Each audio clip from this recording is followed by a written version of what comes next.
ছেলে সহ ওখানে একটা গ্রাম এখনো আছে।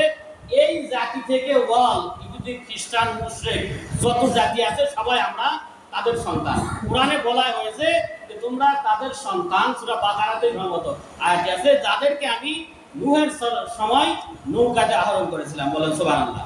আমরা এটা দ্বিতীয় গেল। তৃতীয় হচ্ছে নবী, যত নবী আসছে এদিকে আদম আলাইহিস সালাম, নূহ আলাইহিস সালাম, ইদ্রিস আলাইহিস সালাম, এরপরে ইব্রাহিম আলাইহিস সালামের পর থেকে ইব্রাহিম আলাইহিস সালামের দুটো সন্তান ছিল, একটা ছিল ইসহাক, আরেকটা ছিল ইসমাইল। আমরা এখন বর্তমানে মুসলিম জাতি যারা আছি আমরা হচ্ছে বনু ইসমাইল। আর এই বর্তমানে জালেমগুলো যারা আছে, যেগুলো যে ইসরায়েল আপনার ফিলিস্তিনে বোমা মারতেছে, এই জারজগুলো হচ্ছে বনু ইসরাইল, ওদের শাখা গোত্র।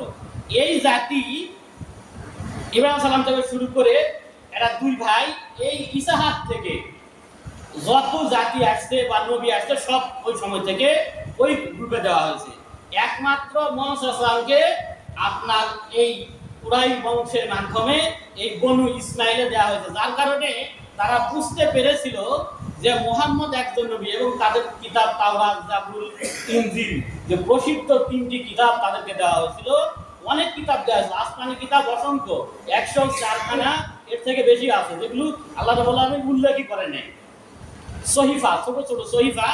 তো এই জাতিকে এতগুলো নবী দেওয়ার পর শেষ পর্যন্ত মুহাম্মদ সাল্লাল্লাহু আলাইহি ওয়াসাল্লামকে যখন দেওয়া হলো, তারা হিংসাবশত, এক ভাই আরেক ভাই, দেখেন না আমাদের এক ভাইয়ের সন্তান আরেক ভাইয়ের দেখা পারে না, ভাইয়ের বেড়া ভাইয়ের, এরকম তারা হিংসাবশত মুহাম্মদ সাল্লাল্লাহু আলাইহি ওয়াসাল্লামকে মানে নেই। আর এই যে হজের কথা যেটা বলছিলাম, ইতিহাস বলতে গিয়ে এদিকের সময় প্রায় আউরিং অবস্থা।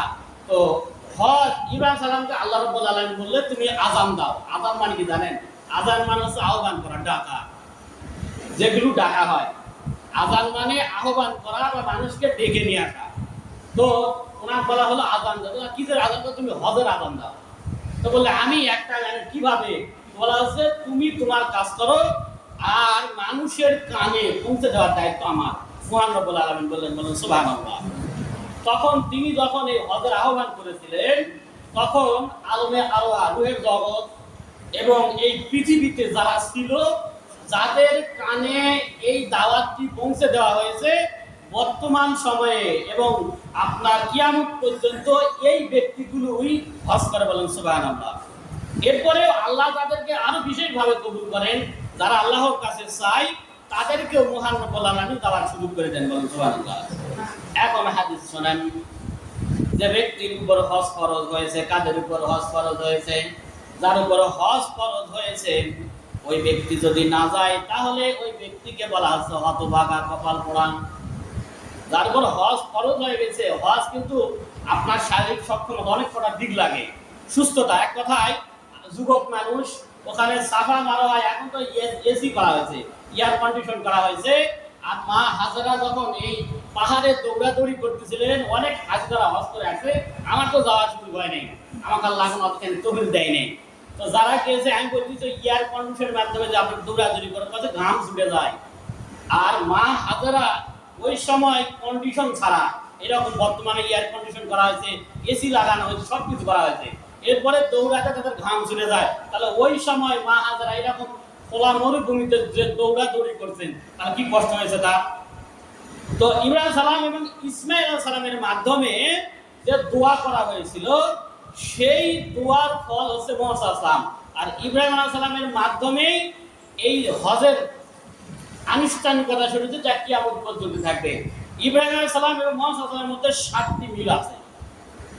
ইব্রাহিম সালাম এবং মুহাম্মদ সাল্লাল্লাহু আলাইহি ওয়াসাল্লামের মধ্যে প্রায় 7টি মিল, আরো বেশি আছে, কিন্তু আমি এগুলো গণনা করেছি। 1 নম্বর মিল, আল্লাহ রাসূল মুহাম্মদ সাল্লাল্লাহু আলাইহি ওয়াসাল্লাম যখন মেরাজে গিয়েছিলেন, তিনি এসে যখন সাহাবীদের সাথে কথা বলতেছেন, অমুক তুমি অমুক দেখতে, তমুক তুমি এমন দেখতে, তিনি যখন ইব্রাহিম সালামের কথা বলতেছিলেন, তখন বলতেছিলেন যে আমাকে দেখো এবং আমার পিতাকে দেখা প্রায় সেম। বলেন সুবহানাল্লাহ। মানে মুহাম্মদ সাল্লাল্লাহু আলাইহি ওয়াসাল্লামের চেহারার সাথে ইব্রাহিম সালামের চেহারার একটু মিল ছিল, প্রায় সেম সেম, যে আমার পিতা ইব্রাহিম সাল্লাল্লাহু আলাইহি ওয়াসাল্লাম এবং আমার চেহারা প্রায় সেম সেম। বলেন সুবহানাল্লাহ। এরপরে দুজনেই ছিলেন রহমতের নবী, দুজনের উপর দরুদ পাঠ করা হয়। দরুদ ইব্রাহিম করেন না?